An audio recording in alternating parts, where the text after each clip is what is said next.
অভিযান চলি আছে কিন্তু এতিয়া লাহে লাহে প্ৰতিটো দিনতে 10টা 12টাকৈ বিধানসভাত সদস্যতা অভিযান শেষ হৈ গৈ থাকিব আৰু দুৰ্গা পূজাৰ আগদিনাখন মহাপঞ্চমীৰ দিনাখন আমি ৰাজ্যত সদস্যতা অভিযান আমি সামৰণি মাৰিম। সেই দিনাখন আমাৰ টাৰ্গেট হৈছে যে প্ৰত্যেকটো সমষ্টিতে 40,000 হ'ব লাগে আৰু যদি কৰবাত 2-3 হাজাৰ কম থাকে সেইখিনি দুৰ্গা পূজাৰ পিছত আমি কমপ্লিট কৰি লম। ওভাৰঅল এতিয়ালৈকে আমি 43,67,000 যোৱা ৰাতিলৈকে ভৰি দিছো আৰু ভাৰতবৰ্ষত যিমান মেম্বাৰশ্বিপ হৈছে তাত 10% অকল অসমে কন্ট্ৰিবিউট কৰিছে। ভাৰতত আজিৰ দিনত 5 কোটি মেম্বাৰশ্বিপ হৈছে 4 কোটি 70 লাখ আৰু তাৰে 10% অকল অসমৰ পৰাই আমি মেম্বাৰশ্বিপ দিছো। লাহে লাহে এতিয়া আমাৰ আজিৰ পৰা লাহে লাহে আমি বন্ধ কৰিম 10টা 12টা সমষ্টিত আমাৰ কমি গৈ থাকিব। আমাৰ টাৰ্গেট আছিল 40,000 কৰি 100টা সমষ্টিত কৰা 40 লাখ কিন্তু যোৱাকালি আমি 43,60,000 পাৰ কৰিছো। আজিও দিনটোত মোৰ ধাৰণা আছে আজিও আমি 2 লাখ পাৰ কৰি যাম। গোটেই অসমতে আমি 50 লাখ সদস্য 40 লাখ কৰি 100টা সমষ্টিত 40 লাখ আৰু 2-এটা সমষ্টি অলপ বেছিকৈ কৰিছে গতিকে 50 লাখ আমি সদস্য সংখ্যা টাৰ্গেটত উপনীত হ'ব পাৰিম বুলি আমি আশা কৰিছো। সংখ্যালঘু যিবোৰ অঞ্চল তাতো আমাৰ কিছু আছে কিন্তু 20টা সমষ্টিত আমি ইমান আশা কৰা নাই, হয়তো তাত আমি 10,000 পাম 20টা। সময়সীমা বৃদ্ধি কৰা আছে 30 ছেপ্টেম্বৰ। সময়সীমা আমাৰ 30 ছেপ্টেম্বৰ আছে কিন্তু দিল্লীয়ে 15 অক্টোবৰ কৰিছে। অসমত আমি সেইটো 9 অক্টোবৰ কৰিছো। গণপৰিষদৰ দখলত থকা সমষ্টিসমূহত তাতো ভাল হৈছে।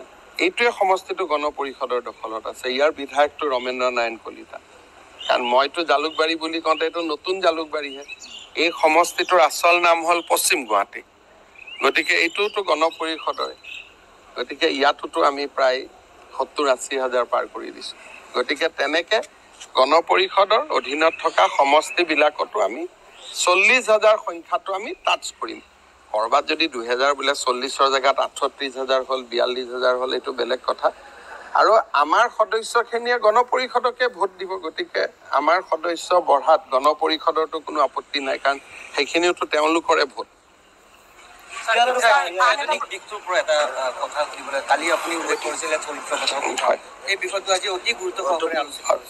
নেশ্যনেল এডুকেশ্যন পলিচি যেতিয়া কৰা হৈছিল তাত এটা বিষয়ৰ ওপৰত জোৰ দিয়া হৈছিল ভেলু এডুকেশ্যন, মূল্যবোধৰ শিক্ষা। আৰু অসমত এসময়ত চৰিত্ৰ পুথি বা বিভিন্ন ধৰণৰ নীতি শিক্ষাৰ পাঠ্যক্ৰম আছিল কিন্তু লাহে লাহে এইবিলাক নোহোৱা হ'ল। যিহেতু ৰাষ্ট্ৰীয় শিক্ষা নীতিত ভেলু এডুকেশ্যনৰ ওপৰত গুৰুত্ব দিয়া হৈছে, মূল্যবোধৰ শিক্ষাৰ ওপৰত গুৰুত্ব দিয়া হৈছে, আমি পুৰণা এই ধৰণৰ যিমান পাঠ্যপুথি আছিল আমি পাঠ্যক্ৰমত উভতাই অনাৰ বাবে প্ৰচেষ্টা কৰিছো। নতুন শিক্ষা বৰ্ষৰ পৰা হ'ব আৰু অহাকালিৰ পৰা এই বিষয়ে মই ফেচবুকত দিয়াৰ পৰা আৰু কিছু নতুন পৰামৰ্শও আহিছে। আমি সেই পৰামৰ্শবিলাকো চালি জাৰি চাম যাতে আৰু আমি এই মূল্যবোধৰ শিক্ষাটোক আৰু আমি শক্তিশালী কৰিব পাৰোঁ। বিটিআৰটো মেম্বাৰশ্বিপ আমি 40 পাম, কেইটামান সমষ্টিত আমি নোৱাৰো। 100টা বুলি কোৱাৰ কাৰণে মই যি 26টা বাদ দি থৈছো তাৰে কেইটামান সমষ্টিতো 20,000 হ'ব 22,000 হ'ব 25,000 হ'ব যেনেকে পৰ্বতজৰা তাতে আমি 40,000 নোৱাৰো কিন্তু 100টা সমষ্টিত আমি 40,000 কৰিম আৰু বিটিআৰৰ গোৰেশ্বৰ আদি সমষ্টি অলৰেডি 40,000 ক্ৰছ কৰিম। বিটিআৰতো আমি কেবিনেটত এটা আলোচনা কৰি আছো যাতে দুলাল বৰাৰ কোনো RTI উত্তৰ আৰু ৰাইজে নিদিয়ে। আমি চৰকাৰী ডিপাৰ্টমেণ্টবিলাককো মানা কৰিব খুজিছো যাতে দুলাল বৰাৰ কোনো ৰিপ্লাই নিদিয়ে আৰু আমি কমিশ্যনকো আমি ৰিকুৱেষ্ট কৰিছো যাতে দুলাল বৰাক তেওঁলোকে ক্ৰিমিনেল হিচাপে ট্ৰিট কৰে, RTI কৰ্মী হিচাপে যাতে ট্ৰিট নকৰে আৰু পুলিচে তেওঁক গ্ৰেপ্তাৰো কৰিব।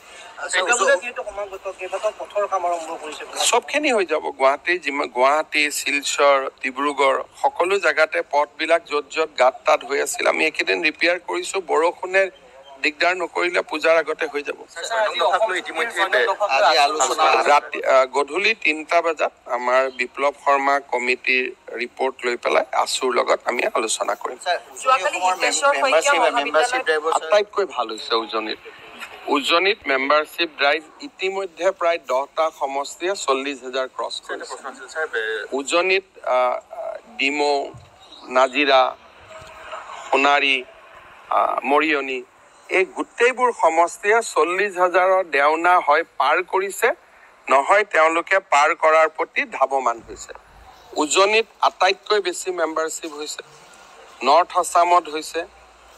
আমাৰ মেম্বাৰশ্বিপ নোহোৱা জেগা ধুবুৰী জিলাত মেম্বাৰশ্বিপ কম হৈছে। মোটামুটি গোটেই অসমত ধুবুৰীত আৰু আমৰি বুলি সমষ্টিত অলপ মেম্বাৰশ্বিপ কম হৈছে, কাৰণ তাত মোবাইল নাই। তথাপিতো তাতো 18,000 কৰি লৈছে। যিবোৰ অঞ্চলত মোবাইল নাই বা ইণ্টাৰনেটৰ সুবিধা উপলব্ধ তেনেবোৰক আমি পিছত অফলাইন কৰিম, কিন্তু এই 50 লাখত আমি অফলাইনটো আনিব খোজা নাই, কাৰণ অফলাইনত বহুতে ভোটাৰ লিষ্ট চাইও নাম লিখি দিয়ে। সেইকাৰণে এইবাৰ আমি মেম্বাৰশ্বিপটো পিয়ৰ কৰিছোঁ। প্ৰথমতে মানুহে নম্বৰত আবেদন কৰিব, OTP-টো নিজৰ নম্বৰত আহিব। গতিকে বেলেগে OTP-টো চাব নোৱাৰে। যোনে মেম্বাৰ হৈছে তেওঁৱে OTP-টো খুলিব লাগিব। OTP-টো খোলাৰ পিছত তেওঁ এখন ফৰ্ম ফিল আপ কৰিব লাগিব, য'ত তেওঁৰ নাম, দেউতাকৰ নাম, যিটো বেলেগ এজনে লিখি দিব নোৱাৰে। তাৰ পিছত তেওঁ চেণ্ড কৰিব লাগিব। কিন্তু অফলাইনত হয় কি, ভোটাৰ লিষ্টখন চাইও বহুতে লিখি দিয়ে। সেইকাৰণে আমি 50 লাখৰ সংখ্যালৈকে আমি কাগজ ব্যৱহাৰ নকৰোঁ।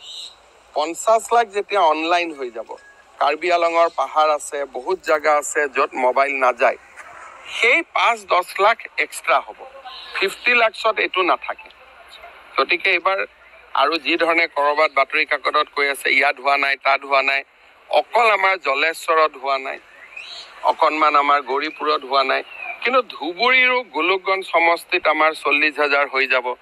ধুবুৰী সমষ্টিত আমাৰ 40,000 হৈ যাব, বিলাচীপাৰাত হৈ যাব। গতিকে গোটেই অসমতে 40,000 প্ৰত্যেকটো সমষ্টিতে হ'ব। ক'ৰবাত 40 বুলি ক'লে ক'ৰবাত 38-37 হ'ব, এইটো বেলেগ কথা।